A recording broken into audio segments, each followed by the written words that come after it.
G'day and welcome back to RC Model Reviews. And look, it's yet another set of FPV, well, not goggles, but an FPV visor.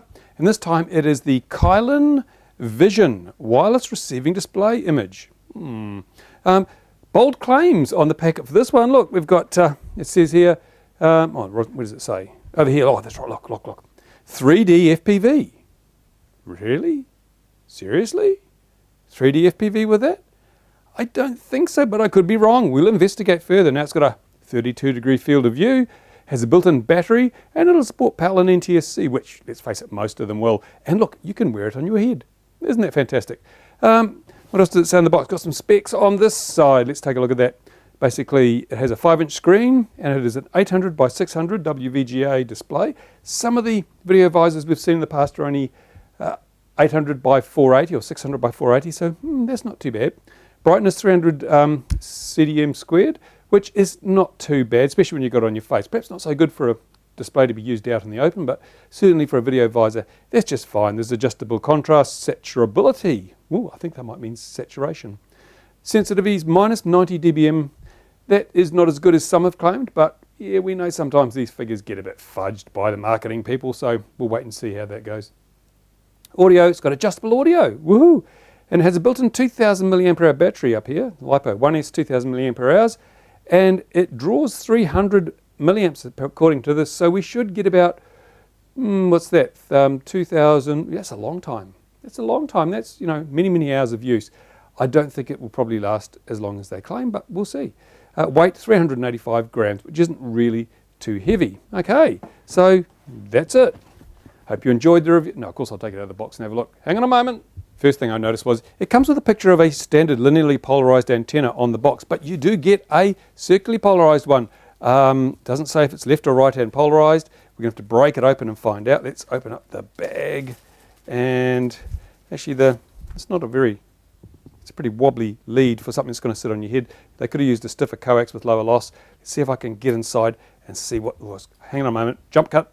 Here we go. Let me just tighten up on that a bit. There we go. It's left hand polarized. So most people use right hand polarized.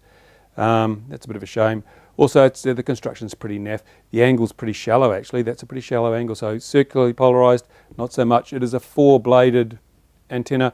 This may be better than the linear polarized one that you normally get, but if you've got a right-hand polarized antenna on your model, as most people do, then this is going to be worse than nothing. So, yeah, for what these are worth, I mean, they're not worth much. It'd be nice if they just gave you 2 or whatever, but they don't. So, there you go. Since I fly right-hand polarized, this one is going to go like that. And here's the unit itself. It's got a piece of plastic on the front so it doesn't get scratched. I don't know why. Anyway.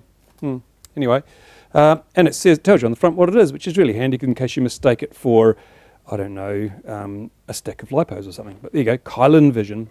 Has an, what have we got there? There are my glasses. It's got an SMA connector on the top, not RPSMA.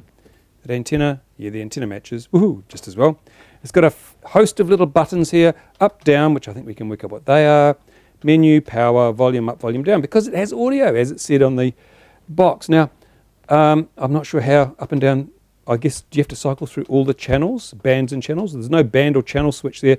We'll have to have a play with that, see how that works out. Now, it doesn't come with any form of printed instructions, but you do get this little thing here with a QR code, which for people like me who have antique phones with little handles on the side, it's not a lot of use. But it does say, "Dear customer, have a nice day." That's really nice. Nice little touch. We've got these little straps. This is an elasticized strap. And on the back, there is also an, I've got it upside down. No, I haven't. Hang on. Oh, I see. I've got that round the wrong way. There you go. Oh, hang on a minute. What's going on here? Twisty. Just me. Don't worry. So it has these elasticized straps, which you can, that's a very long one, isn't it? Which you can obviously set up to make it fit nicely on your head. Now, the good thing about this is it's got the built-in battery, so you don't have this counterbalance battery bit out the back. I quite like that idea, not having to have a separate battery, as long as you keep it charged, I guess. It's a little hatch here. I wonder what's in here. Oh, that's where the battery will be. Battery will live in there. I'm surprised it came with the battery fitted and not separate, because when they have a soft power button like this, quite often that can discharge over time. Let's hold the button down, see if it works. Nope, maybe they've got a little piece of plastic in here to stop the battery from connecting until you tell it to, until you're ready to use it. Oh, come on. Oh, what's going on there? This is not this is child-proof. It's no good for me. I might have to get my screwdrivers out. My nail won't go in there. One moment, jump cut. Okay, I have a screwdriver. Can I leave it? Oh yeah, there we go. Ah, I see, here we go. It was even simpler than I thought. There's the LiPo battery and it has a JST. So it's not plugged in. Woo! So I'll plug it in. Where do I plug it in? Oh, it's got a connection over here. And I think it goes this way. No, let's take a look. It's a bit dodgy in here. Can't see. Yep, that's the way it goes. Don't want to put it in backwards because I should imagine bad things would happen. There we go. It's plugged in. That goes back in there. Wires pushed down. This is quite nice. Of course, the downside is that that battery buggers up. You've got to get... that doesn't fit very well. You've got to get one of the matching batteries. Come on, wires, get out of the way. It's a bit dodgy, isn't it? Maybe I can... yeah, the way they've designed this makes it a bit hard to get the wires in the right place. Got it, done. Right, so let's turn the power on and see what happens. So it's a good place to start. Power. Does the light come on? Is it charged? Ooh, look at that. I thought, oh, that's a charge light. There you go. So now we have, inside you can see, ooh, camera up close, see? We have a screen and we have snow because we don't, and it's good because it's not a blue screen. That's really handy. So what I'll do now is I think I'll set up one of my mini quads outside and I will see what kind of picture we get out of it. But before I do that, it's got this kind of foam around here. I've noticed, I've already had this on, and it's, to be honest, not as comfortable as, for example, the Cyclops from Hobby King. Not as comfortable.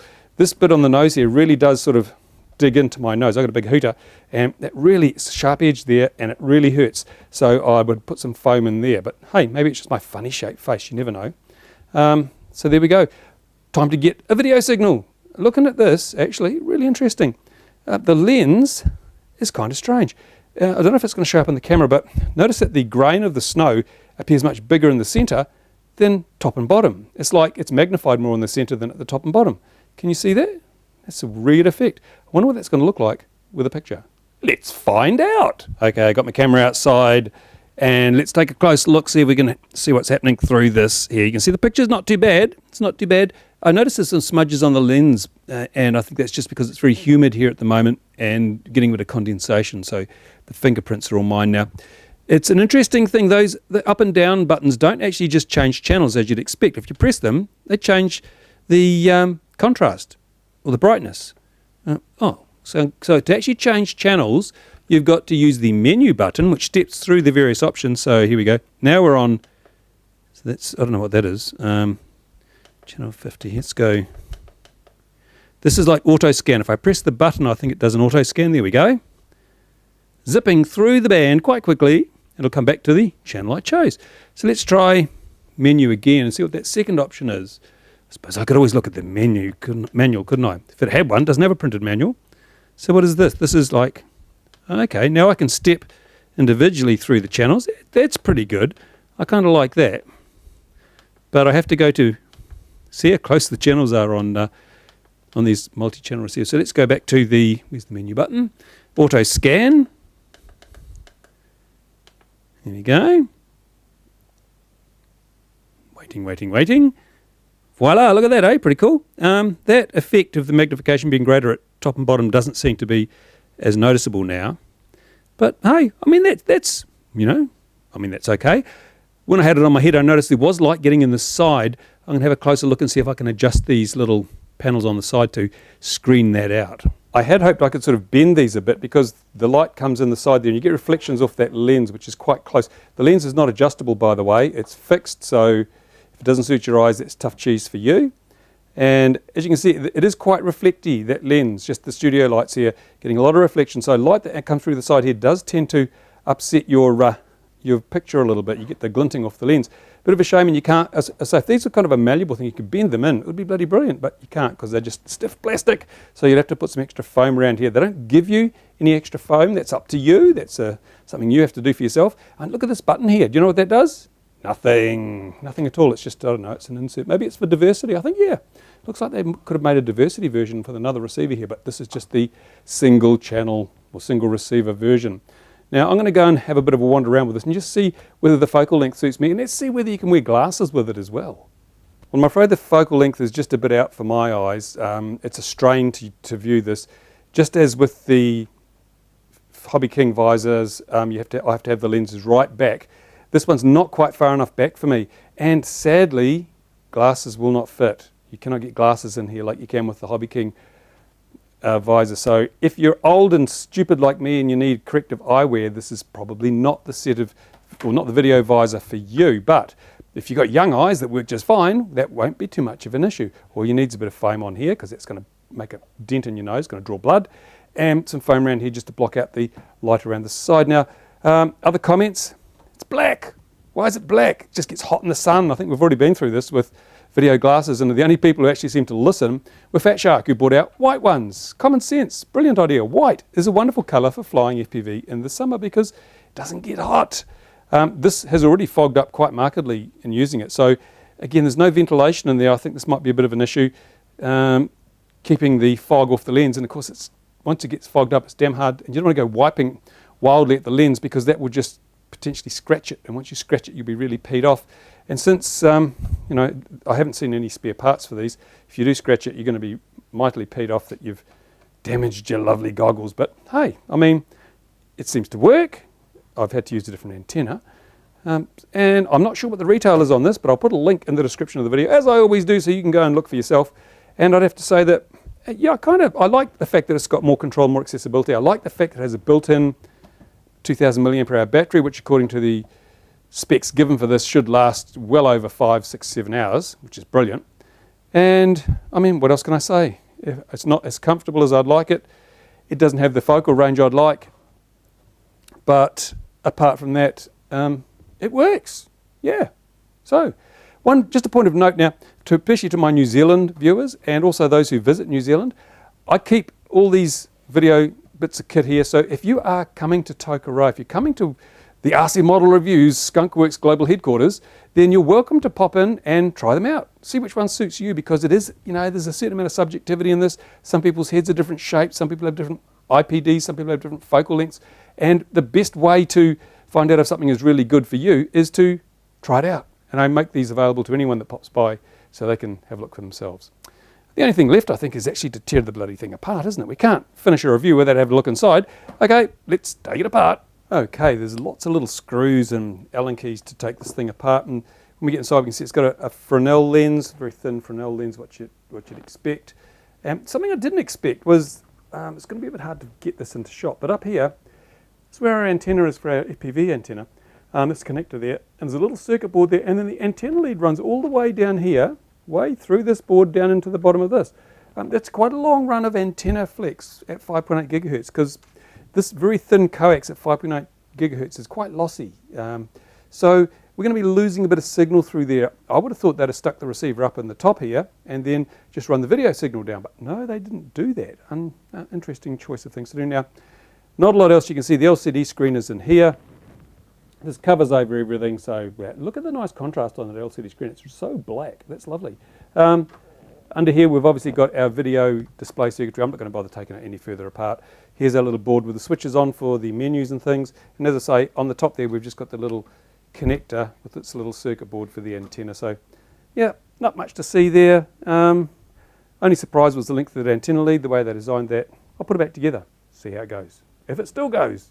There you go, it's all back together. I better check it and make sure it still works. Let's turn on the power. There we go. Now, oops, banged a button. Now, one thing, I'll hold it up to my microphone here because I want you to hear this. It has a built-in speaker down here, see? So you can have audio without an earbud. I quite like that feature. That's a really nice feature. If you're one of the people that likes audio, then that is really cool. On the downside, there is no where to plug in an audio jack. In fact, or is there? No. And there's nowhere to plug in AV input as well. So just like the Hobby King or the Quantum Cyclops, it's not really designed for use with external receivers and anything like that, which is a shame because, as I say, that internal receiver there, the wiring for that is too long for my liking. It comes all the way down, snakes underneath to here. To put the receiver up here, you'd have got a little bit more sensitivity. Not a hell of a lot, but just a little bit, and every bit counts when you're on the edge of reception. Now here we go, got it set up, got the stock antenna. Let's see what it weighs, because this feels a hell of a lot heavier than the claimed 385 grams. So here we go, see if my estimates are right. Woo, yes it is. It's 493 grams. 493 grams, that's pretty damn heavy actually. And remember I said 385 is what the box claimed? We just check, just verify that because, yep, you can see it there yourself, 493. Let's set to the right zero, and here's what the box says. 385. That's a hell of a difference. That's nearly 100 grams difference. That's like, whoa, what did I put? They put a brick in here or something? And no, they haven't, because I've taken it apart and there's no bricks in it. So just as the claims on here that it's 3D FPV are a little bit over-exaggerated, I think the weight is slightly underreported. And just to remind you, if you haven't seen, I've got the Quantum here. Now this is set up with a 3-cell 1000 milliampere hour battery pack, which will probably give perhaps not quite as much time, I don't know. Let's put this on here. Oops, actually just make sure that's zeroed properly. Yes it is. Try and get it all on at once. We'll see what that weighs. It's almost identically the same. So the weight is nothing to grizzle about. Oh, 500 grams because I just moved was touching at the back. So it's actually lighter than the Cyclops, but it depends on what sort of battery you want to use with the Cyclops. If I take this battery out, then obviously that takes the weight down. If you use a lightweight battery, then the Cyclops will be lighter, 406 or 404 grams. But as I say, the other one has a built-in battery, so you know you could make it as light or lighter if you want to. But yeah, I think the bottom line is they've given us a serious line of bullshit on the weight of this thing and on the box, and that concerns me. I don't really like it when manufacturers decide to, because the strap's sitting on the desk, play loose and free with the numbers. Oh, you know, come on, and make claims for things that don't actually exist. Okay, that's their choice, but when you're judging something, you know, you've got to factor in the bullshit factor when you're working out whether it's worth buying or not. If they've bullshitted about that, what else have they haven't told us, or have they? What other porkies have they slipped into the mix? You know, because they're telling us it's 90 dBm sensitivity for the receiver. I'm wondering if it might be a bit less with that cable, and maybe they fudged that as well. But we'll find out, because I'm going to obviously try this out in the field, as I will do. We've got crap weather still, even though the video didn't look too bad through the video visor before. It's blowing a gale out there and it's intermittent showers. So, but I will be taking it out, comparing it with all the others, letting a whole lot of people have a look at it and see what they think. So let's sum it up pretty quickly. Pros and cons. I like the interface better than the Cyclops' simple menu and auto scan button. You can step through the channels, but it's a bit cumbersome if you want to. You go to that menu and it's like, you know, one channel at a time. So the auto scan is probably what you're going to use. It's a shame they don't have some, you know, I mean, like the Sky Zone glasses where you just have a band and a channel switch. Have that as an option as well. It's really good. No AV in, just like the Cyclops. No audio out, but it does have a built-in speaker, which is a bonus. So yeah, in some ways it's better than the Cyclops. In some ways it's worse. It's going to depend very much on what you value in terms of features and performance. What I will do is I'll use these this weekend. Hopefully the weather will be fine. I'll give you a comparison. I'll come back next week and tell you what I prefer out of the two. And it's probably going to be a pretty close game, actually. It'll be interesting.